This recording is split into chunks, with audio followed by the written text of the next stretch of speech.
So ganito rin po ba yung inyong mga electric drill na nagka-problema na sa kanyang chuck? I-share ko sa inyo kung paano ito papalitan. Ayun. Ayun. Ayun, natanggal na siya mga troubleshooters.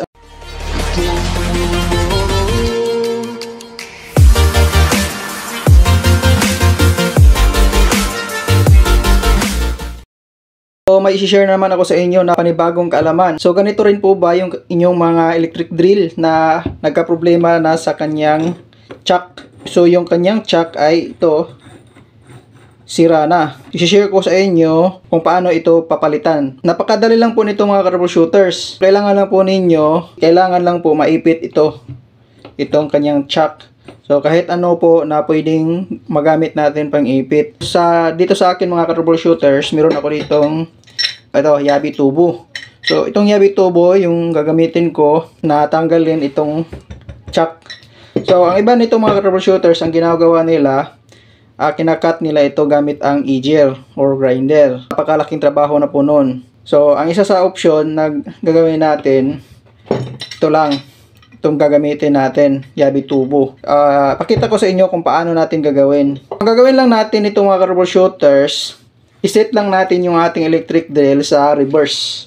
So, dapat nakasit siya sa reverse. Ito yung forward, ito naman yung reverse. Diyan natin siya isiset, tapos diyan natin siya ilalagay mga troubleshooters. Ganyan lang. Kailangan naipit siya mga troubleshooters. Yan. Yan. Yan mga troubleshooters, oh. Yan. So, pag nakaipit na siya, lagyan natin dito sa ilalim na para hindi siya kuminding-kinding. Yan. So, pag ganyan na, nakaipit na siya mga troubleshooters, pwede na nating isaksak yung ating power cord. Itong power cord sa saksakan mga troubleshooters. So, isasaksak na natin mga troubleshooters. Yan. So, ngayon, pandarin natin mga troubleshooters para matanggal ito. So, subukan na natin. Ayun. Ayun. Ayun, natanggal na siya mga troubleshooters. So, ang dali lang niya matanggal mga troubleshooters. So, palitan na natin siya mga troubleshooters. Nito. So, pag nagkamali pala kayo dito mga troubleshooters, instead na reverse yung ginamit ninyo, ayan o, reverse, pag naka-forward siya, mas lalo siyang hihigpit. So, mas lalong hindi nyo matatanggal yung kanyang chuck. Kailangan, reverse po ang gamit ninyo. Dahil sigurado pag nagkamali kayo ay mahirapan talaga kayong tanggalin. Ang isa din sa diskarte mga troubleshooters, para mas madali siya tanggalin, ang iba kasi talagang mahirap tanggalin. So, ang gagawin lang ninyo, lagyan ninyo dito ng oil, yung WD-40.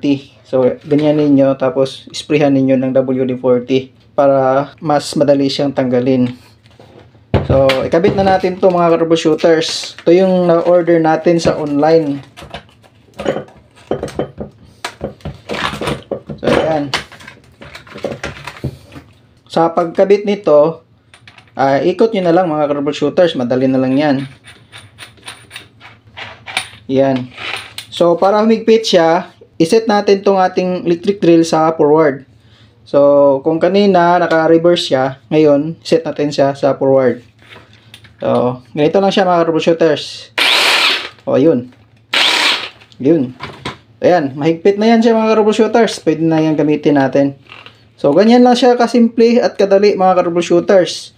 So, kung mayroon kayong matutunan sa video na ito, paki-like na lang po at mag-subscribe na din po sa ating YouTube channel para ma-update kayo sa iba ko pang mga video na ituturo. Sa mga nagtatanong kung saan ko ito nabili, nabili ko lang po ito sa online.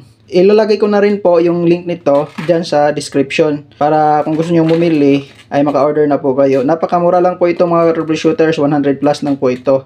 So, napakamura lang po mga troubleshooters. So, hanggang sa muli mga troubleshooters. Kung may mga katanungan kayo mga troubleshooters, isulat nyo na lang po dyan sa comment section para masagot ko po kayo. So kung gusto nyo pang matuto mga troubleshooters, mayroon pa po akong mga tutorial video. Tingnan nyo na lang po. I-click nyo po itong next video. Kung sakaling may natutunan ka na sa video na ito, mag-subscribe ka na. para ganahan akong gumawa pa ng iba pang tutorial video.